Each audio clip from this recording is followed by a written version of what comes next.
Channel को subscribe करें और मेरे चैनल को सपोर्ट करें। पंडित जवाहरलाल नेहरू का जन्म 14 नवंबर 1889 को इलाहाबाद में हुआ था।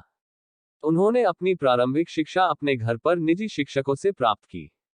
15 साल की उम्र में वे इंग्लैंड चले गए और हैरो में 2 साल रहने के बाद उन्होंने कैम्ब्रिज विश्वविद्यालय में प्रवेश लिया, जहां से उन्होंने प्राकृतिक विज्ञान में स्नातक की डिग्री प्राप्त की। 1912 में भारत लौटने के बाद वे सीधे राजनीति से जुड़ गए।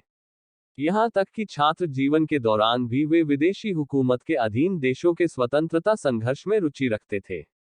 उन्होंने आयरलैंड में हुए सिन्फेन आंदोलन में गहरी रुचि ली थी।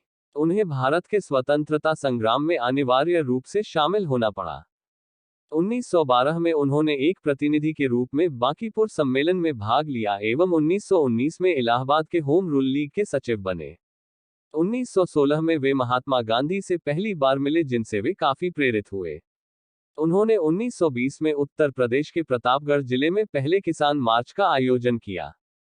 1920-22 के असहयोग आंदोलन के सिलसिले में उन्हें 2 बार जेल भी जाना पड़ा।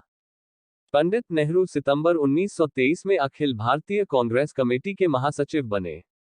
उन्होंने 1926 में Italy, Switzerland, England, Belgium, Germany एवं रूस का दौरा किया। बेल्जियम में उन्होंने भारतीय राष्ट्रीय कांग्रेस के एक आधिकारिक प्रतिनिधि के रूप में ब्रसल्स में 3 देशों के सम्मेलन में भाग लिया। उन्होंने 1927 में मॉस्को में अक्टूबर समाजवादी क्रांति की 10वीं वर्षगांठ समारोह में भाग लिया। इससे पहले 1926 में मद्रास कांग्रेस में कांग्रेस को आजादी के लक्ष्य के लिए प्रतिबद्ध करने में नेहरू की एक महत्वपूर्ण भूमिका थी। 1928 में लखनऊ में साइमन कमीशन के खिलाफ एक जुलूस का नेतृत्व करते हुए उन पर लाठीचार्ज किया गया था। 29 अगस्त 1928 को उन्होंने सर्वदलीय सम्मेलन में भाग लिया एवं वे उन लोगों में से एक थे जिन्होंने भारतीय संवैधानिक सुधार की नेहरू रिपोर्ट पर अपने हस्ताक्षर किए थे। इस रिपोर्ट का नाम उनके पिता श्री मोतीलाल नेहरू के नाम पर रखा गया था। उसी वर्ष उन्होंने भारतीय स्वतंत्रता लीग की स्थापना की एवं इसके महासचिव बने।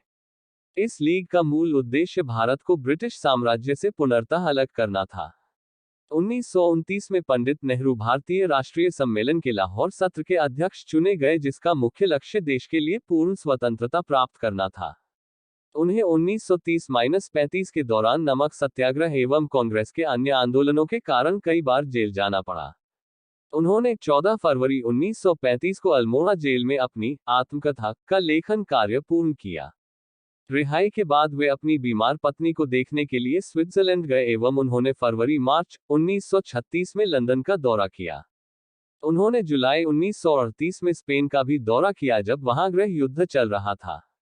द्वितीय विश्व युद्ध शुरू होने से कुछ समय पहले वे चीन के दौरे पर भी गए। पंडित नेहरू ने भारत को युद्ध में भाग लेने के लिए मजबूर करने का विरोध करते हुए व्यक्तिगत सत्याग्रह किया, जिसके कारण 31 अक्टूबर 1940 को उन्हें गिरफ्तार कर लिया गया। उन्हें दिसंबर 1941 में अन्य नेताओं के साथ जेल से मुक्त कर दिया गया। 7 अगस्त 1942 को मुंबई में हुई अखिल भारतीय कांग्रेस कमेटी की बैठक में पंडित नेहरू ने ऐतिहासिक संकल्प भारत छोड़ो को कार्यान्वित करने का लक्ष्य निर्धारित किया।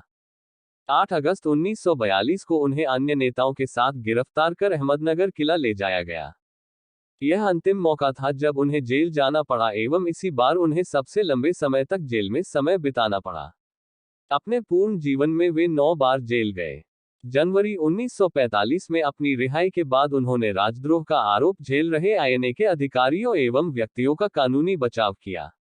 मार्च 1946 में पंडित नेहरू ने दक्षिण पूर्व एशिया का दौरा किया।